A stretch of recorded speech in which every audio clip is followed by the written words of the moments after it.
What is up, guys? This is Chris, aka No Risk, No Premium, and I'm coming to you live with a special edition of the Sunday Sermon. I am solo dolo. Schedules are conflicting, guys, so not able to get these live as frequently as we want. I also woke up feeling like complete dog poop this morning. Headache, a little sinus.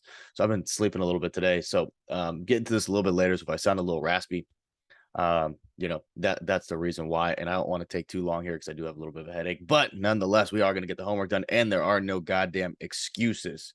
So I'm just going to go ahead and pretend I didn't act like a little P word right there. But anyway, guys, I hope you had a great weekend. I'm excited for this week ahead of us. Excuse me. Excited for this week ahead of us. Finally getting the pullback that we need. Now, is this a pullback or the beginning of a new trend? I have no idea. I will still be using my 4175 to 4200 SPX pivot. Okay. But first, let's take a look at what we have going on this week. All right. As far as economic data coming out, we have the new home sales. I will be wanting to pay attention to there. I always like to see what the housing market is doing. Okay, but then we have these jobless claims. Okay, and we also have the gross domestic product, GDP revision. Now, here's my thoughts here. Now, I'm not, I don't look too much into it. We like to play the charts where we're at, right? Chart, play the chart, not your heart. Doesn't matter what the revision print comes in at. But obviously, 2 consecutive quarters of contraction is a recession. Now, if these revision numbers come in and they are better, all right, or less, I guess that would be, because negative, so it'd be more towards 0 or positive. That could be a boost in the market. Okay, that could be a boost in the market. Then we have the PCE. Okay, that is what the Fed uses pretty much to gauge their inflation. Now, and then we have a ton of what I like to see: real disposable data, consumer spending, nominal personal incomes. It just shows, our economy is not the stock market. Our economy is us. Okay. People need to realize that. So this will give you a real insight as to how us, the taxpayers, are doing. All right. So lots of economic data this week. Lots of them come out. A lot of them pre-market. Okay. The only one you want to look out here for that could catch you off sides. Caught a lot of people off sides last time was this University of Michigan. This consumer sentiment and the final expectation for for inflation. That comes in 30 minutes after the open.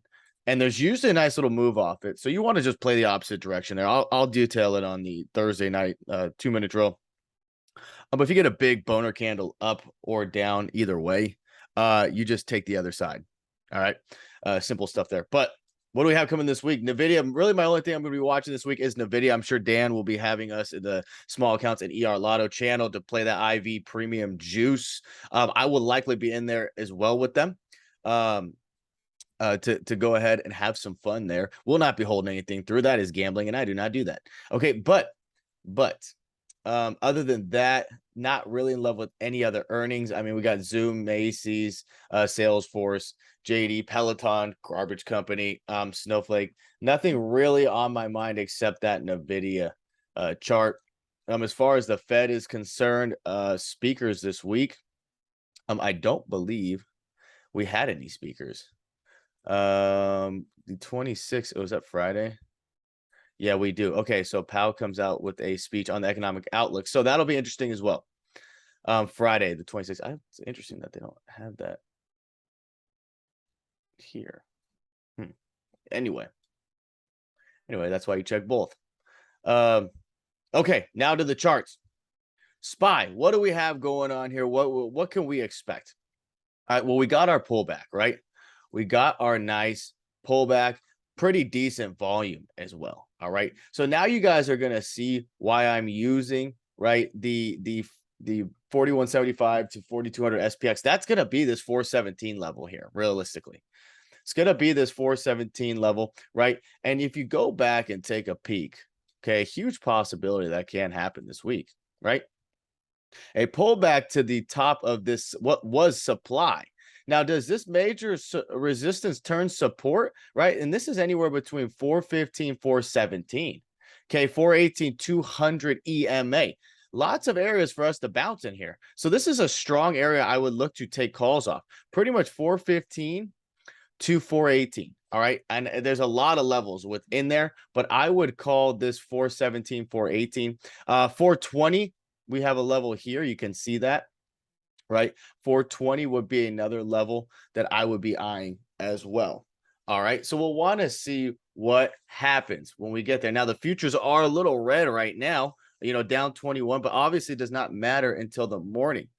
We said on Friday, 42.05 was a level. We were 5 ticks off, being 42.06. So we want to see if we base and hold here all night. That would be pretty bullish for us to go ahead and take a crack. I would not mind for us to try to see if we can maybe double top the 200 MA again, or maybe take a crack at this 429 level again. Okay. And if we know that rejects nice double top, that could be a huge sell opportunity, like a huge short opportunity there. Okay. So levels to the upside, guys, will be simple. It's going to be this 425, 427, 429, 30-ish, and then wherever the 200-day is going to be. Okay. When we get there, you want to keep your eye there. Okay. Levels down. Okay, obviously you had the 422 that we had from Thursday's 2-minute drill. We said 422, that's where we closed. So if we hold there, that would be great, but you want to see 420 could be a possible long. Then I would take a crack at 418, 417, 418 as well for tomorrow. 425, if this is going to be the weekly range in here from 420 to 430, 425 could be that pivot or a point of control line for just that week. Because above 425, we'll definitely want to come up here, see 427, 430. Okay. If we stay under 425, 422, 420, 417, 18, 415. Okay. The 20-day moving average is creeping its way back up here, right? We'll see where it opens on Monday, but if this came up another 2 points up here to, 2-3 points up here to 417, that would be an interesting and nice level to long. You got 200 EMA here, and this possibly comes up, right, and gets up to where we had previous supply here or resistance. Does it turn into demand support? Let's see, right? Let's see. Everybody and their mom is still looking where? Right here. Bing, bing, bong. Excuse me, guys. I just want to get this out for you so it looks better. Okay.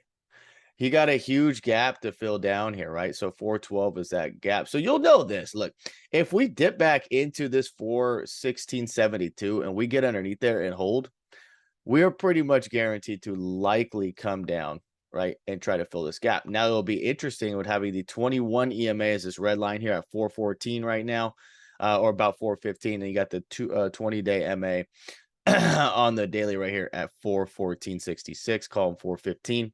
Does that make its way up? So it might be a little harder to get this initial gap fill at first. You guys always know, usually doesn't fill the gap on the first try.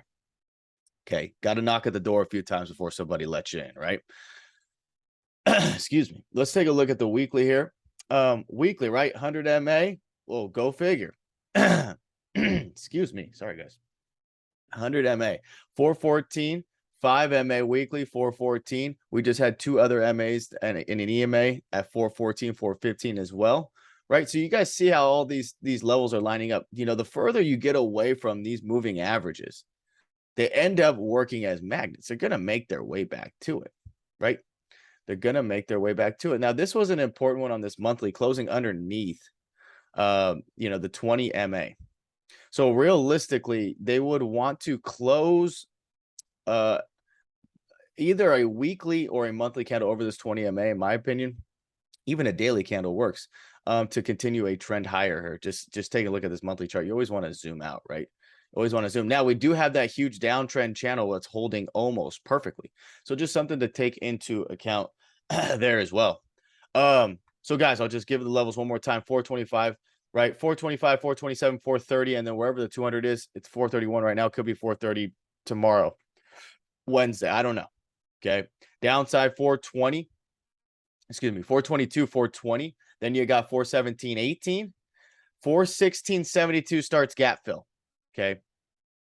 I would likely take a long off that initially. I think that'd be a great trade opportunity.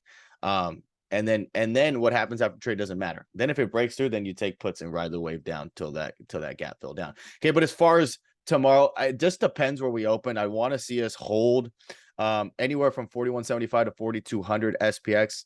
We'll probably put 4230, 4260 in play if it holds. Has to hold. Okay, has to hold. All right, then I have a special a ticker I was looking at. I make fun of it a lot, but you know what? Shout out Tia Bells for being a cover call savage on this stonky. Look. Someone would call this candle right here. They would call it I had to look this up. A bullish abandoned baby. It's a gap down doji to a pop. So this is a reversal, showing of a reversal candle here, right? So for me, I'm thinking this, since memes have been leading the market, if we get a bounce on memes, likely the market bounces as well. Likely 4,200 holds. Likely we go and try 425 again. Okay. But that has to hold. Okay. That has to hold. That's my mindset. I will be having this stonky on watch. You could see I've got some contracts up here I will be taking a look at, right? I'll buy a little time on this though. But I've got some September 2nd, September 16th. I've got a few of them up here. So it just depends what looks good tomorrow at open, where these contracts open up. All right. Other than that, guys, hey, that's all I really got for you today. I wanted to keep it short, simple, sweet. Sorry, I'm getting this out a little late for all our East Coast friends. Hopefully you guys could watch this tonight and catch it, or maybe first thing in the morning. But I'll wrap it up right there, guys. Hope you had a great rest of your weekend. Get your levels right. Okay. Wake up early, get your pre-market levels. Okay. Look in the homework. I posted how to make a trade plan on the whiteboard. If you don't have a whiteboard, get one. If you don't have a notebook at your desk, get one. It's a business expense if you want at that. They're also not that expensive. So go get one and keep something in front of you with a reminder, okay, of what your trade plan is. Okay. And you only enter a trade when you get to those levels. Simple. Don't jump the gun. Don't blow your load, and don't do anything stupid. Love you guys. I'll see you bright and early. Peace.